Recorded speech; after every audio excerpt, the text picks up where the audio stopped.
दुकान से, इसको क्या बोलते हैं? खुदरा विक्रेता, या क्या बोलते हैं? रिटेलर इंग्लिश में। आप रिटेलर के यहाँ सामान खरीदते हैं। अब ये बताइए कि ये रिटेलर भाई साहब जो हैं, क्या सामान को बना रहे हैं कि खरीद के ला रहे हैं? खरीद के ला रहे हैं। खरीद के कहाँ से ला रहे हैं? होलसेलर के यहाँ से। ये होलसेलर के यहाँ से सामान को खरीद के लाते हैं। तो ये जो खरीद के ला रहे हैं, ये होलसेलर भी सामान को बनाता नहीं, खरीद के लाता है।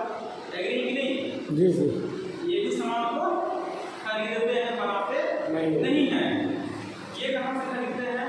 इसको बोलते हैं डिस्ट्रीब्यूटर। डिस्ट्रीब्यूटर के यहाँ से ये सामान को खरीद करके लाते हैं। और ये डिस्ट्रीब्यूटर भी सामान को बनाता नहीं, ये भी खरीदता है। और कहाँ से खरीदता है? सीलियर एजेंट से, जिसको बोलते हैं कैरिंग एंड फॉरवर्डिंग एजेंट। ये सामान को लाते हैं कंपनी से, कंपनी सामान बनाता है और इनके यहाँ तक पहुँचता है। और इनके यहाँ से डिस्ट्रीब्यूटर, होलसेलर, रिटेलर, और रिटेलर के यहाँ से जाकर के हम सामान को ले जाते हैं। अब सोचने वाली बात ये है कि ये लोग जो है बैठे हुए कुछ न कुछ तो मुनाफा लेते होंगे। यस। कंपनी भी कुछ मुनाफा लेता होगा। अब एक चीज बताइए, कोई भी सामान आप खरीदते हैं, उस पर एक चीज लिखा हुआ रहता है, MRP, मैक्सिमम रिटेल प्राइस, यानी इस रेट से ज़्यादा कोई नहीं ले सकता है। MRP तय कौन करता है? कंपनी। MRP तय करता है कंपनी। यदि कंपनी को अगर बनाने में 40 रुपया, 10 रुपया उसका मुनाफा, 50 रुपया लगा है, MRP तय हो गया 100 रुपया। अब सामान आपको कितने का मिलेगा? 100 रुपये का, क्योंकि MRP उस पर 100 रुपया लिखा हुआ है। तो अब ये 100 रुपये MRP जो लिखा हुआ है, कंपनी में जा के कर रहा है 50 रुपया। कंपनी में जा रहा है 50 रुपया, और आप दे कितना रहे हैं? 100 रुपया। 100 रुपया जो दे रहे हैं, इतने लोग बैठे हुए हैं बीच में, तो इससे पता चलता है कि बीच में पैसा जा रहा है। तो कितना जा रहा है? सीधे क्या है? 25% इनके घर में पैसा जा रहा है। 25% पैसा इनके घर में जा रहा है, और बाकी जो 25% बचता है, आप देखते हैं टीवी पर, रेडियो पर, पेपर में, मैगजीन में, सब जगह प्रचार हो रहा है। प्रचार होता है। प्रचार क्यों होता है? उसका सबसे बड़ा कारण ये लोग हैं। ये लोग कहते हैं कि जो सामान आप बनाए हैं, जब तक इनको पता नहीं चलेगा कि मार्केट में ये सामान है, तब तक सामान नहीं बिकेगा। तो आप इसका प्रचार करवाइए, लोगों को जानकारी दिलवाइए। तो इसलिए ये मीडिया के द्वारा लोगों को जानकारी देते हैं कि ये प्रोडक्ट मार्केट में अवेलेबल है, और जाकर के जैसे इनको पता चलता है कि ये सामान मार्केट में आता, जाकर के यहाँ से लेने जाते हैं। अब सोच के देखिए, 25% तो इनको मुनाफा जा रहा है, और बाकी जो बचा 25% वो प्रचार पे खर्च हो रहा है। ये पैसा मिलता है, ये पैसा कहाँ से आ रहा है? नया बात है, यहाँ देख रहे हैं कि आपके यहाँ पैसा जा रहा है, आपका पैसा इनके घर में जा रहा है। तो मेरा आपसे एक ही सवाल है, क्या ये पैसा आप बताना चाहिएगा?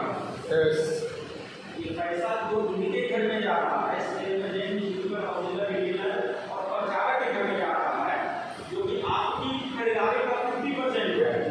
अगर आपका 100 रुपये की खरीदारी हो रही है तो 50 रुपया, अगर 5000 की खरीदारी हो रहा है तो 2500 रुपया, 10,000 की खरीदारी महीने में हो रहा है तो 50% 5000 रुपया आपका इनके घर में जा रहा है। अब मेरा आपसे एक ही सवाल है, क्या पैसा, ये पैसा इनके घर में जा रहा है, बचाना चाहिएगा? बचाना चाहिएगा। तो हमारे पास जो सिस्टम है, उस सिस्टम का नाम है RCM। उस सिस्टम का नाम क्या है? RCM। इसको, इसका full form right concept marketing है। दिवारा राजस्थान की कंपनी है, इसके प्रोडक्ट लोग साझा की हैं, और उनका बहुत बड़ा उद्देश्य है। उद्देश्य क्या है? तो सबसे बड़ा उद्देश्य और सबसे पहला उद्देश्य क्या है? स्वास्थ्य रक्षा। वो चाहते हैं हर व्यक्ति स्वस्थ रहे। तो स्वस्थ रखने के लिए वो इस कंपनी का शुरुआत किए हैं, और RCM एक ब्रांड है, कंपनी का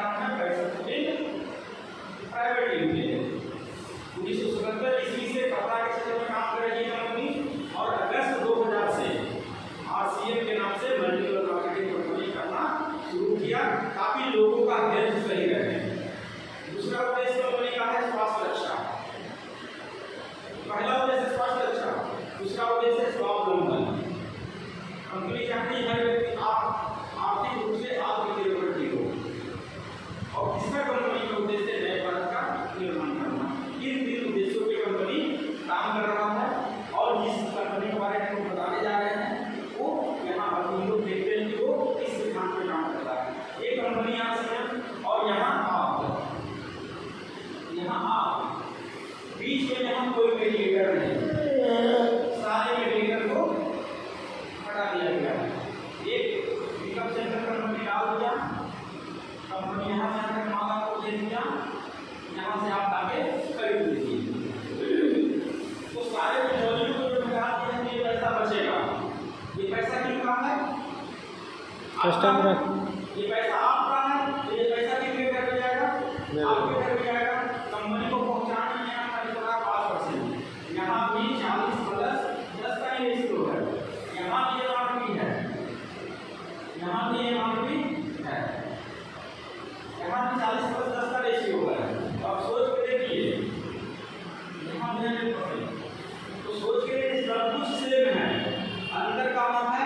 तो अंदर यहाँ है, सब कुछ सेम तो है, लेकिन बीच में बिचौलिया नहीं है। तो जो पैसा बिचौलिया के घर में जा रहा है वो पैसा अब आपके घर में आएगा। क्यों आएगा? क्योंकि सारा का सारा पैसा लिया किससे जा रहा है? आपसे लिया जा रहा है। तो कंपनी सोचा कि सारा पैसा इनसे लिया जा रहा है और इन्हीं को सामान डुप्लीकेट नहीं मिल रहा है, इनको अलग से कोई बेनिफिट नहीं मिल रहा है। क्योंकि ऐसा काम किया जाए कि जब देने वाले ये लोग हैं तो इनको हटा करके क्यों ना जो अभी तक इनको दे रहे वो फायदा इनको देना शुरू कर दे, तो भविष्य में हमको टेंशन रहेगा ना, इनको टेंशन रहेगा। यहाँ क्या टेंशन रहता था कि सामान डुप्लीकेट करते थे, तो सामान डुप्लीकेट करते थे, इनको नुकसान और बाद में कंपनी को नुकसान। लेकिन इनको हटा दिया गया, लेकिन यहाँ हटा दिया गया तो फिर दोनों में से किसी को नुकसान नहीं है। तो जब दोनों में से किसी को नुकसान नहीं हो रहा है और आने वाले दिनों में फायदा हो रहा है, तो अब सोच के देखिए कि आप यहाँ से समझ लेना चाहिए कि यहाँ से यहाँ आपको 45% तक का बचत हो रहा है और 45% तक का जो बचत वो किस रूप में है? इसलिए पहुँचाने में यहाँ 25% खर्च हुआ है, यहाँ कितना खर्च हुआ?